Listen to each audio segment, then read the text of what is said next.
September 14th marks the day for Thirst for the Cure, one of the city's coolest events. Alex KROBLIN of Thirst Wines talked to us about it. Here's what he had to say. This will be the third year we've done this event now, and as every year, it raises money for employees of Oklahoma City's independent restaurants in the event that they have a catastrophic medical emergency. This year, rather than having one individual recipient, we're trying to create a bigger fund that we'll be able to use to help more people and keep building that. And as this organization gets bigger, the restaurants will be able to find out from us how they're able to access these funds. So we've got almost 40 wineries now. We've had an overwhelmingly positive response from our vintners from Australia, from New Zealand, Italy. We've got some great champagnes from France, some German wines, Austrian wines, and of course we have vintners from California, Oregon, Washington, even Arizona.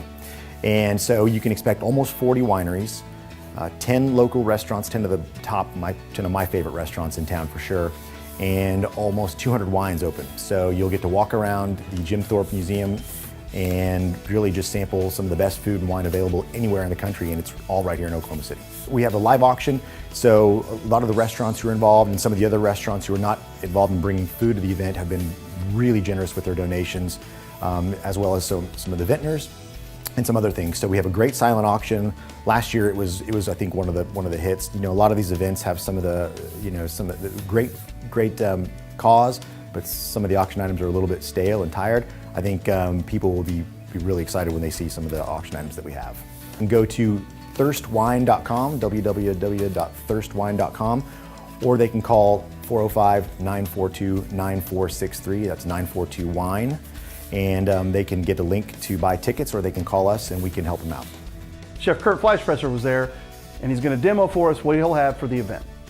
I'm Chef Kurt FLEISCHFRESSER from the Coach House Restaurant, and today I'm going to make a little goat cheese pasta. It's like a really finesse, creamy sauce that's very simple. It's a simple saute of vegetables. We've got some red pepper, some green onions, some jalapeno. We're going to cut them up a little bit here. I like to take the inside out of the peppers because they don't add much flavor, and visually it looks much better to have them cut up a little bit. I'm going to cut everything, roughly the same size as the green onions. A little uniformity really helps the visual part of a dish. And I'm also going to take a half of a jalapeno and seed it also.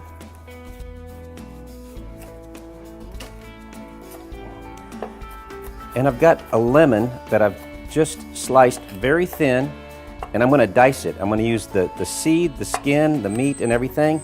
And what this is going to do is provide a nice little bite every once in a while. Sometimes pastas that are all sauteed together, they taste like homogenized. I want this one to be very kind of free form. We're going to take some grape tomatoes. I got a good slicing trick here. We're going to put them between two plates.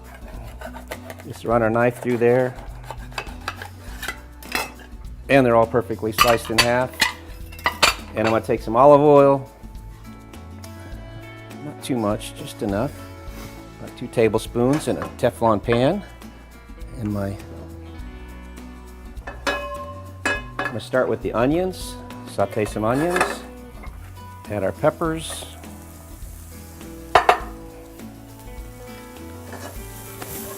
And you could use whatever seasonal vegetables. I mean, if this is in the middle of the spring, you can use some, or early summer, you can use some homegrown tomatoes.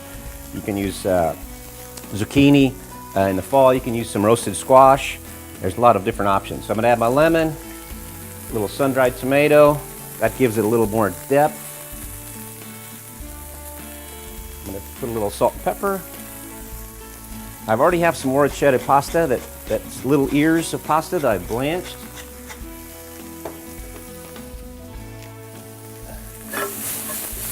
And I actually don't mind if this has a little crunch to the vegetables because I got them all cut up pretty small. We're going to add our tomatoes.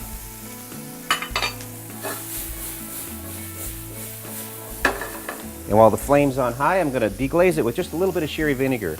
You could use white balsamic or tarragon vinegar, or whatever happens to be your favorite at the time.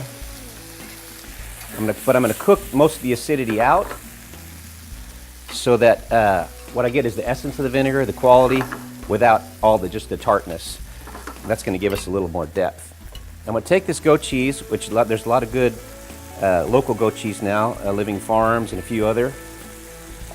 And we're going to put a couple pieces of that in there. Some of our orecchiette pasta. And the beauty of using this goat cheese, it should melt down to a nice creamy sauce, is if it gets too thick or it absorbs too much, we're just going to put in there a little bit of water and it'll come back to being very creamy. Some chopped basil. See how as it melts, it starts to get creamy. Heats the pasta back up.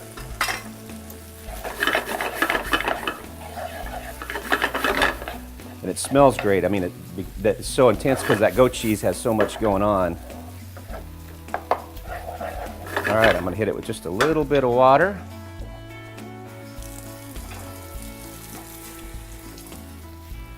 Just to kind of turn it into a sauce.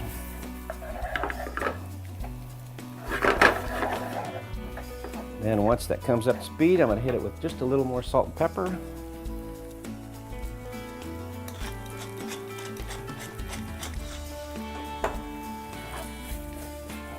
And you can see how nice and creamy that is.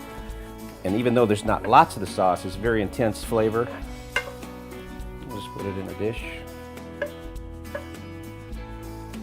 Got some breadcrumbs sauteed with some olive oil, with some lemon zest and fun stuff on it. And there you have a little orecchiette pasta with the goat cheese sauce.